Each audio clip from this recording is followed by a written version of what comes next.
अस्सलाम वालेकुम। मैं इस वक्त मौजूद हूँ जापान में और मेरे पीछे जो काम होता आप देख रहे हैं ये जापानीज़ घर बन रहा है और इसका इंफ्रास्ट्रक्चर इस तरह का होता है कि नीचे कंक्रीट का बेड है, साइडों पे लकड़ी का सारा फ्रेम बनता है, उसमें प्लाईवुड की शीट्स लगती हैं और बाहर की साइड पे फैंसी शीट इस तरह की लगती हैं कि यूँ लगता है जैसे टाइल्स लगी हुई हैं। तैयार हुआ घर मैं आपको दिखा देता हूँ, ये कुछ इस तरह के होंगे।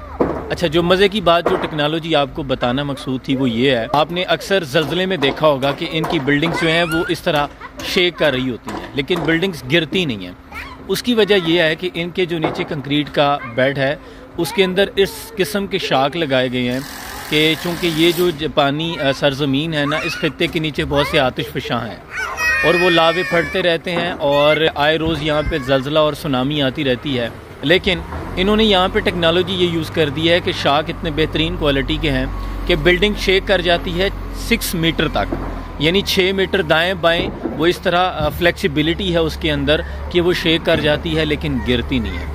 और दूसरा, ठंड में भी बहुत कंफर्टेबल हैं, बहुत क्वालिटी का काम करते हैं। मैं आपको बैक कैम से जूम करके दिखाता हूँ। ये देखें आप, ये ऊपर लकड़ी का फ्रेम बन रहा है और उसके अंदर नीचे कंक्रीट का बेड है। ये काम हो रहा है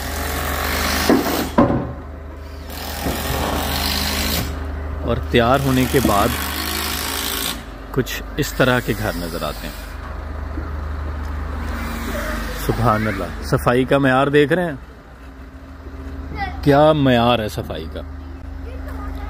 मैं तो अज़राए तफन्नुन जुनैर भाई को ये कह रहा था कि जुनैर भाई, मुझे तो यकीन माने सांस से ही नहीं आ रहा, इतनी साफ़ सुथरी फ़िज़ा है कि क्या कहें। जापान से बहुत सा प्यार, सलाम पहुँचे।